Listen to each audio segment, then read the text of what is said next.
Hi everyone, welcome back to Wrestling Fun with Father and Son. I'm Father Matt, and this is Son. Hi. And this is the week that was WWE. This is Raw. Like I say, this is Raw 1st to the 7th, 2019. And to be honest, what an explosive Raw. As we've had reports, Paul Heyman and Eric Bischoff are now in charge of Raw and SmackDown. This was, you could kind of tell there are threads of Paul Heyman during the show, so I'm guessing that he is in control of this Raw. And this is, as we know, the first one. And like I say, what an explosive Raw. There was a lot of things that happened. First of all, let's start off, shall we? First of all, it started with Braun Strowman versus Bobby Lashley in a Falls Count Anywhere. It didn't take long for these two to get that sort of powerfulness sort of connecting, did it? They went basically through the crowd. There was a suplex on the stage, and then what happened? What happened? The stage broke. The stage did break, but that was because Braun Strowman speared Lashley through the stage, or basically the back bit of the stage. There were sparks flying everywhere. There was even an expletive said by Corey Graves on the microphone. Now, whether that was planned or not, we don't really know. I've heard that the WWE has censored that from sort of the review highlights of that moment. And the crowd said it. Yep, and the crowd were chanting it as well. That ended up with them being both stretchered out. And there's reports that Braun Strowman has a possible ruptured spleen, but Bobby Lashley is okay, which I think is a bit weird, to be honest, because Bobby Lashley was the one that took the full impact, and he seems to be okay, and Braun Strowman is the one who's injured, but it is what it is. But yes, like I say, an explosive start to Raw. Next, it was Viking Raiders versus the New Day. Didn't really get an end to the match because Samoa Joe, from out of nowhere, applied the Coquina Clutch to Xavier Woods. That then resulted basically in a six-man, because that brought out Kofi Kingston. He came out to sort of help the New Day, and that brought out that sort of made then a six-man tag, didn't it, with the Viking Raiders and Samoa Joe versus Kofi Kingston and Big E and Xavier Woods. The ending of that match was that Kofi Kingston had his back to Samoa Joe, and Samoa Joe applied the Coquina Clutch and he choked out Kofi Kingston, which I'm thinking is the first loss for Kofi Kingston. I don't think he's lost since before WrestleMania. I think he's going to lose at Extreme Rules for the Coquina Clutch. Well, we'll have to see, but we'll do a predictions probably next week, because it's not that long until Extreme Rules.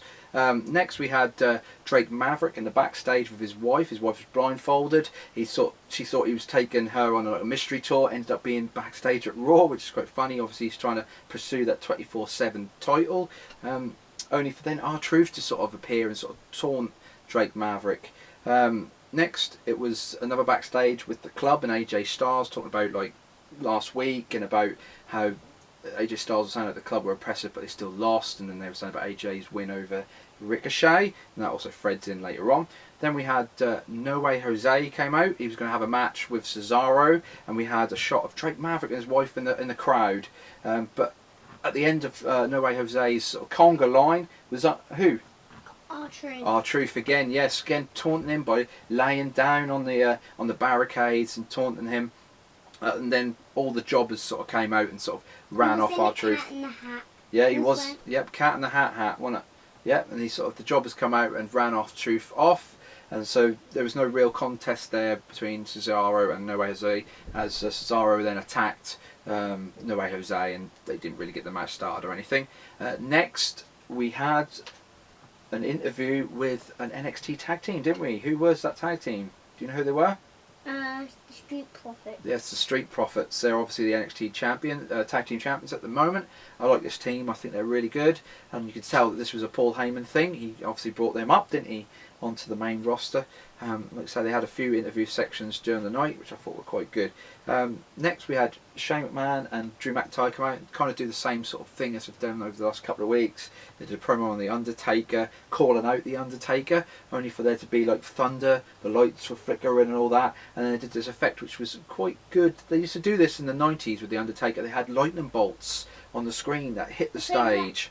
I think that was on WrestleMania 33. Well, they've done it a few times over the course of The Undertaker's career. The lightning bolts that hit the stage, they had the sort of the dong bell for The Undertaker then to come out, and he done a promo on them, saying the reason why he was helping Roman Reigns was because he basically has been taken. He's sort of a reaper of souls, and he's here to collect their souls. That's basically the gist of it. So, like I say, you were happy to see the Undertaker again this week, weren't you? Next, there was Lacey Evans versus Natalia with Baron Corbin at ringside. Baron Corbin had a big hand in this match as he caused an interference. He grabbed Natalia's foot, caused her to fall onto the floor as the referee was distracted. Lacey Evans hit the woman's right, and then she got the pin win over Natalia there. So they're sort of hyping up this team. So we'll have to see what happens at Extreme Rules. It was now announced also during the night that it was also announced during the night that the Becky Lynch Seth Rollins match with Baron Corbin and Lacey Evans is now an Extreme Rules mixed tag team as well. Next, Ricochet had an interview that was quickly interrupted by the club. They were basically saying, they basically taunting Ricochet about that match last week, and saying that, you know, AJ Styles was better than him, basically. For them then to go and see AJ Styles and wind up AJ Styles, for then AJ Styles to seek out Ricochet, didn't he? And he sort of said about, oh, what's this I hear you're saying that I'm no, you know, that you're better than me and all this that and the other, and I'm going to take the title off you tonight and all that. For Ricochet to accept the challenge, then they got into a slapper match where they both slapped each other, didn't they? So, you know, it's nice to see that. They made the match official. Then the main event was obviously going to be AJ Styles versus Ricochet again for the second week running, this time for the title. Next, it was Elias versus The Miz. I'll quickly interject here. There was a Fireflies puppet. I did miss it, but I had to go and have a look on. I think I found it on. It was on YouTube. I found it on YouTube. It was during The Miz walking to the ring for this match. There was Mercy the Buzzard in the background. This is the second week in a row that the puppet has been sort of stalking, as it were, The Miz, because it was. We need to start saying Vince McMahon. Yeah, we haven't seen the Vince McMahon puppet yet. No, we've seen Mercy the Buzzard, Ramblin' Rabbit, Huskus the Big Boy, and Abby the Witch. And Abby the Witch was also last week with The Miz. So is The Miz being targeted by Bray Wyatt? We'll have to see. So yeah, it was Elias versus The Miz in a 2 out of 3 falls match. Miz won. That's really all it is. That didn't really progress anything with them two. They'd basically done the same thing as they'd done last week. Next, it was Becky and Seth. They were doing a promo backstage. Their interview got interrupted by Maria and Mike Kanellis, and they sort of set up a match, which was the next match. So basically, the end of that match was that Seth tagged in Becky Lynch.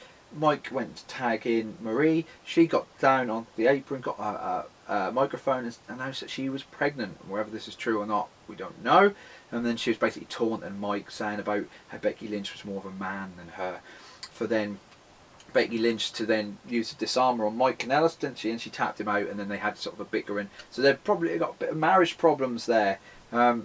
Next, Paul Heyman was doing a promo. Obviously, Paul Heyman, as we said, is the executive director of this show now. It was nice to see him on the show just for a little bit. Obviously, I do say that these homo promos are kind of the same, but this one was quite a nice one because the Street Profits interrupted him, and it was nice to have a little bit back and forth with the Street Profits and Heyman. Next, we had a moment of bliss. Obviously, Nikki Cross won a match against Bayley last week, wasn't that on SmackDown? Was that right? And now Alexa Bliss has got the title shot. That proceeded then to have Carmella come out and actually say that why is Nikki not having that match with Bayley and all that, for then Alexa Bliss to say, right, well, we'll have a match. The match was a very quick one, wasn't it? Because Carmella rolled up Alexa Bliss for a 1-2-3, and then after that match they made another match. It was Nikki versus Carmella, a little bit of a longer match, and Nikki Cross got the win, proving that maybe she's a little bit better than Alexa Bliss. Next, we had another bit with Drake Maverick, who was basically going to be leaving to go on his honeymoon, for then the jobbers to run out, and then, actually no, first of all, I'll say Drake Maverick was with his wife went into the toilet, and then the jobbers come along, that's right, and then R-Truth sort of appeared out of nowhere. He sort of, I think Drake Maverick was basically saying, right, that's it, I've had enough, only for R-Truth to sort of walk away, and then Drake Maverick rolled up R-Truth, got the ref, 1-2-3, his wife appeared, and they quickly got out of there with the title, and they're going on honeymoon. So expect some sort of escapade while they're on honeymoon with R-Truth there. I think there's going to be, like they did at his wedding, I think there's going to be a little bit of a reprise there. There is a picture of Sin with Drake Maverick holding the title with his wife sort of looking at him sort of disgustingly, which I thought was quite funny. And then we come to the main event, which was Ricochet versus AJ Styles for the United States Championship. It became 2 matches, didn't it, really? Because AJ Styles hit a phenomenal forearm, rolled up Ricochet for the pin, 1, 2, 3, won the belt, but there was a problem. Ricochet's leg was underneath the ropes. So as AJ Styles was celebrating, another ref come down and sort of highlighted to the other ref, no, this is not right. Then they sort of went to commercial, come back, they restarted the match, and the club were now at ringside, Gallows and Anderson.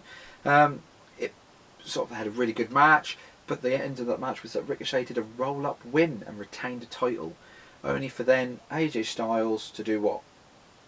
To attack Ricochet. That's it. He went for the He went for the handshake on Ricochet, and then he attacked him.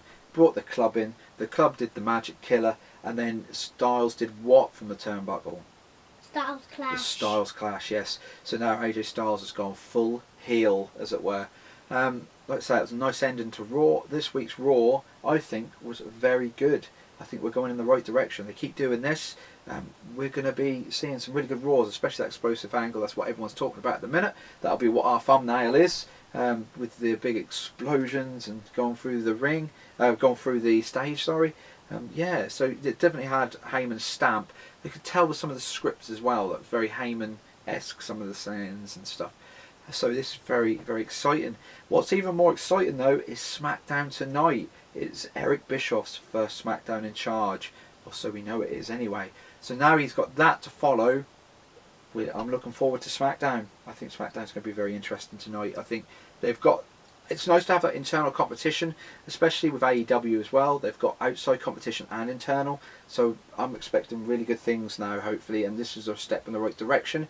It's definitely an improvement over the last couple of, well, it's been a long while since we've had a good Raw, and I thought it was really good. Didn't saturate this with the wild card either. You know, there was no Sami Zayn, no Kevin Owens, no Dolph Ziggler, no Roman Reigns. They actually showcased some other people, like Maria, Mike Kanellis, didn't they?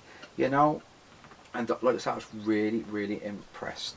So, with that being said, I think we'll leave it there. Like I say, I am very, very happy with the state of this Raw, and with the state of Raw going forward. I think it's in good hands. But again, we'll have to see. I think we'll have a reflective in a few months to see where we are now to where we are going to be in 3 months, probably just after SummerSlam. I think it's 2 months. So yeah, we'll leave it there, I think. So yeah, if you like this video, please like, comment and subscribe, and we'll see you in the next video, which will be a week that was WWE SmackDown, and I don't think you're going to want to miss that one, because I'm definitely not going to be missing SmackDown, and I think it's going to be a good one. So I'll say goodbye, and say goodbye, Kai. Bye. Goodbye.